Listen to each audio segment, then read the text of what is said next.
Well, hey, it's Rob on a very rainy Wednesday in Atlanta. And here it is, 1 month in on the Polestar 2. There she goes. And just going to talk about my impressions, overall impressions of buying a used Polestar in 2025, 2022. So it's going on 4 model years now for this car. And, I'll get right to it. I love driving this thing. Really, I couldn't be happier with my purchase. Got a great deal on it. Really no concerns at the present time. Worst thing I've had is a chip in the windshield that I just got fixed yesterday by the Michelangelo of chip wizards. This guy came out and worked on it and looked at it from every different angle and told me his whole philosophy behind replacing windshield chips. Great guy in the Atlanta area. If you have a chip in the Atlanta area, send me a message. I'll give you his contact info. Very good guy. Other than that, with the car itself, nothing going on, no concerns, no problems at all that I can identify. It's probably running the original battery, going on 4 years. That's kind of a concern, but batteries are such a pain in the ass to replace on these things. You got to tear the whole frunk apart, and then there are multiple wires, terminals, connectors, and stuff to get that battery out of there. I probably would end up having the dealer do it, even though it's an expensive proposition. I am sure probably $600 to replace the battery in this thing, but I know eventually it will probably give me a battery warning, and 5 minutes later it'll conk out. I'm carrying a little jump box with me. We'll see what happens. I just don't want to, spend the money if I can squeeze another 6 months out of it or something like that. Anyway, so other than that concern, which is not really a concern at the moment, it seems to be working just fine. And I mean, it's entirely possible the last owner replaced the battery already. I would have no way of knowing whether they did or not. I don't see a service record or anything on it, but who knows? Maybe it just didn't get added to the Carfax. So, other than that, love driving the car. It's the dual motor, 408 horsepower, super fast, super smooth. It'll get you in and out of any kind of situation in traffic you can imagine. Been getting, they all do about the same. 220 miles is the maximum range at 90%, which Polestar recommends. A lot of people probably only charge up to 80%. I'm pushing it to 90 because the range is, fairly low to begin with on these cars. Let's face it, at least the older ones. I know the 2024s had updates and things like that, but it's enough for me to get back and forth to work. And here I am at work right now, and I am currently charging the car. So until they tell me otherwise, I'm just going to do level 1 charging, and that pretty much tops it up. And between doing level 1 charging here at home, and then once a week I do go to a public charger, which is not that cheap, but I get it to 220, start it off, and then try to just keep it up towards that level throughout the week. And I haven't let it dip below 20%. They tell you never to go below 20% on an electric car. I'm sure it'll happen at some point, but it hasn't happened yet. I'm able to kind of plan out my trips. I don't have any last minute unexpected trips usually that come up in my life, so I'm able to plan out ahead of time. As far as the car, the only thing that's really ever happened is the emergency braking, activated when I was backing out of my driveway. Usually I turn around and go forward out my driveway.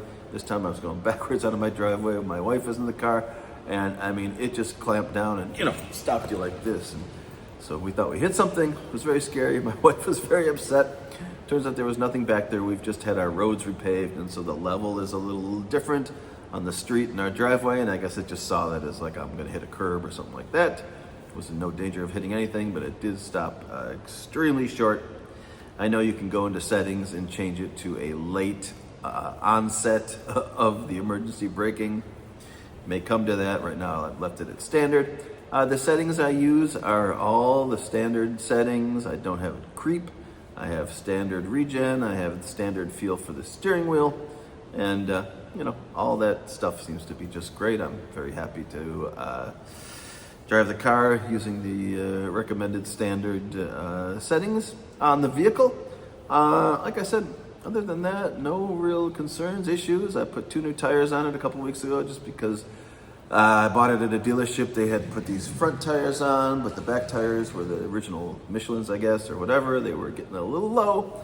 So I swapped them out. I am using Hercules Ironman iMove Gen 3 tires. They were not very expensive, like $110 each on Amazon. I know they're not super high quality, high performance tires, but they had already put a set on the front. Figured I'd just match the back for now. To me, the car rides and drives fine. I'm sure it would be better with Michelin's or something like that, but we'll go with these for now and hope that they, get some decent amount of life out of them. Car is currently at 40,000 miles, and I've got 5 years to pay it off. My payments are very low on this car. Matter of fact, my car insurance is almost as much as the payments on the Polestar 2. I've talked about this in other videos, but this car was listed out at $22,000. It was the cheapest one in Atlanta because it doesn't have any of the packs on it. Now, of course, I would have loved to have the better stereo and the performance pack and the pilot pack and the blind spot monitoring and all that stuff. What I didn't want was the glass roof, the sunroof, or the panoramic roof, or whatever. My fear is that it will eventually leak, and leaks into an electric car, not a great idea. So I'm happy to not have any sunroof or anything like that, but I don't have any of the packs at all. I really didn't do enough research to realize what was in these packs or whatever. And honestly, if I had bought it for 25 instead of 22, well, my payments would be 20, 30 bucks a month more, but I probably would have a car I would enjoy more. The interior is just a plain cloth. Like I said, it doesn't have any of the additional stuff on it other than the fact that it's dual motor. But really, I mean, the stereo is great on its own. And, seats are somewhat comfortable. I don't know. I feel like other Volvos I have were really comfortable seats. This one, I finally got into a setting where it just doesn't bother me, but I don't feel like it's particularly comfortable. The seats are narrow, and that's not unusual. A Porsche Taycan has narrow seats, and other cars have narrower seats. I'm not a narrow guy, but it's okay. I'm not uncomfortable in the car at all, and not like I'm going on road trips or anything. I'm going back and forth to work, and that's the only purpose of this car. So, like I said, no concerns, doing great.